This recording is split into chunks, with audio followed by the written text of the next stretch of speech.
Dominus vobiscum. Sequentia Sancti Evangelii secundum Lucam.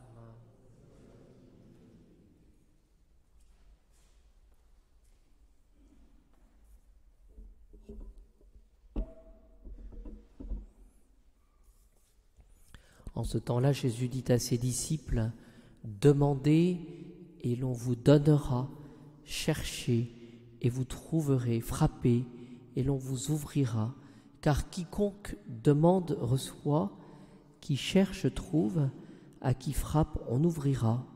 Quel père parmi vous, quand son fils lui demande du pain, lui donnera une pierre, quand il lui demande un poisson, lui donnera un serpent?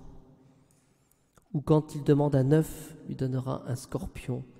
Si donc vous, tout mauvais que vous êtes, vous savez donner de bonnes choses à vos enfants, combien davantage votre Père du ciel donnera-t-il l'Esprit Saint à ceux qui l'en prient? »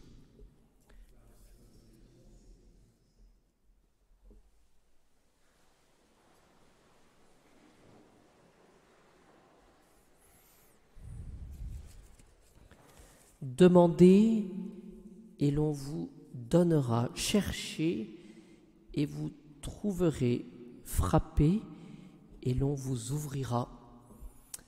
Nous voyons par ces paroles de Jésus qu'il y a un dialogue, une communion. Demandez et l'on vous donnera, cherchez et vous trouverez, frappez et l'on vous ouvrira. Quand on parle de dialogue, quand on parle de communion, quand on parle de deux interlocuteurs, finalement, il y a des questions, quand on y réfléchit, d'amour. Voilà. Et c'est ce qu'il faut demander au Seigneur, c'est de comprendre cette force de la prière. Je crois que tout est perdu lorsque nous nous rendons compte que finalement nous nous enfermons et que nous ne sommes plus capables de communiquer, nous ne sommes plus capables de prier. Une âme finalement qui se suffit à elle-même, c'est une âme finalement qui est perdue. Nous avons besoin du bon Dieu, nous avons besoin de sa grâce, nous avons besoin qu'il nous donne cette grâce dont nous avons besoin.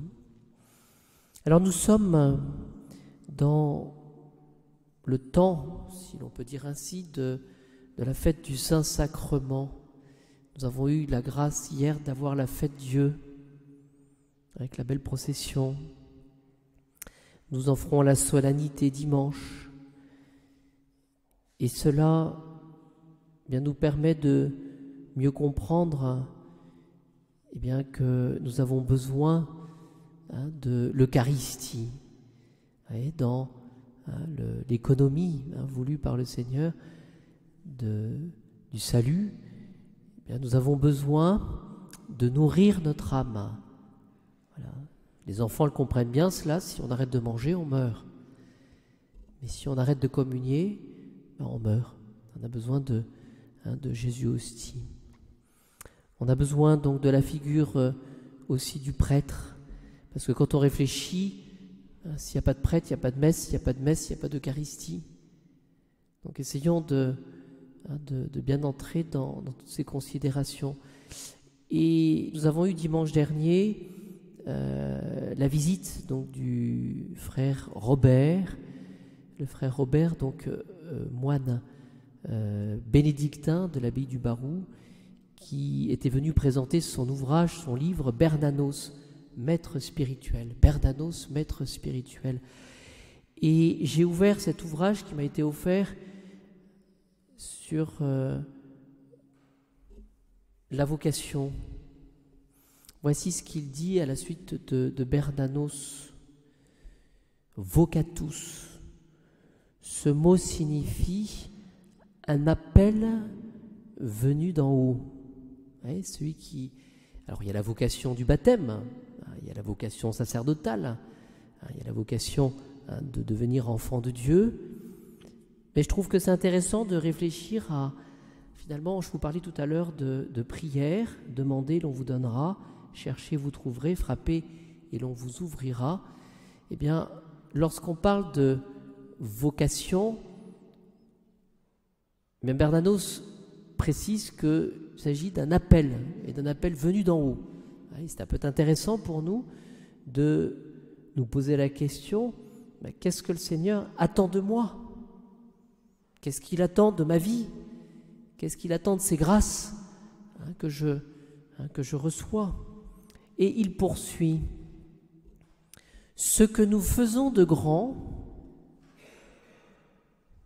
sous-entendu par la vocation, par l'appel, ce que nous faisons de grand se fait d'abord en nous, presque à notre insu, par cette force intérieure qui semble répondre à un appel mystérieux. Vous voyez, dans le fait que nous ayons cette vocation baptismale, cette vocation de prêtre, que sais-je encore, eh bien, j'ai trouvé intéressant de ces termes de Bernanos. Ce que nous faisons de grand se fait d'abord en nous, donc il s'agit finalement de notre liberté, de notre réponse à l'appel, mais presque à notre insu, par cette force intérieure qui semble répondre à un appel mystérieux. C'est-à-dire que finalement, souvent nous nous décourageons, souvent nous voulons peut-être un retour sur investissement dans la vie spirituelle. Il y a des choses que nous ne voyons pas. Et ce que Bernanos veut nous dire finalement, c'est que nous avons tort en cela. Puisque finalement ce que le Seigneur nous demande, bien, c'est de prier et de compter sur sa bonté.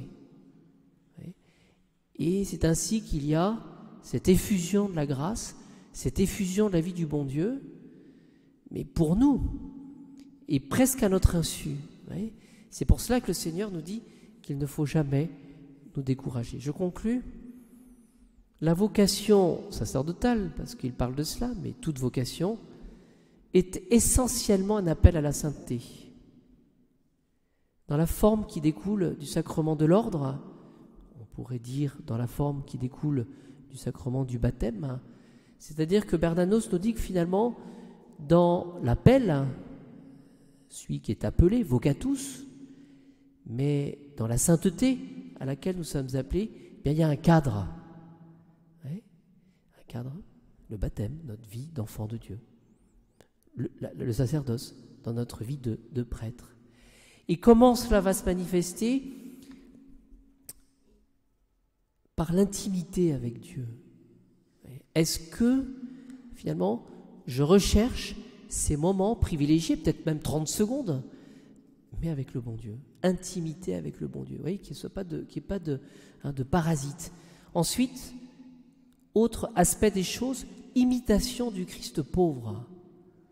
C'est-à-dire que finalement, celui qui est appelé, celui qui prie, il a besoin, demandez et l'on vous donnera.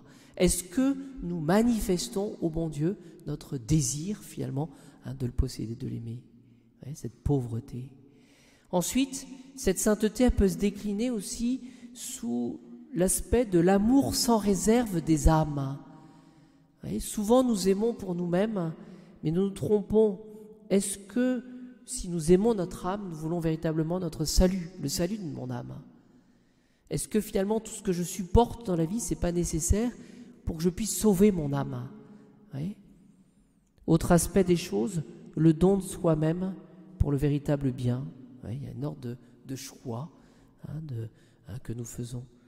Voilà. Et la conclusion de tout cela, c'est que la vocation baptismale ou sacerdotale s'inscrit au cœur du mystère de la rédemption. C'est-à-dire finalement, il y a ce mystère du passage, ce mystère du Christ qui est mort pour moi et pour me donner finalement la clé pour pouvoir aller au ciel. Alors, voyez-vous, dans cet appel à la sainteté, eh bien, il est finalement question de notre réponse. Et il est intéressant de se poser la question, comment est-ce que je vais répondre? Est-ce que le Seigneur ne demande pas de la fidélité dans la réponse, puisque finalement le travail de la grâce, il se fait parfois presque à notre insu, c'est-à-dire finalement sans que nous nous en rendions compte.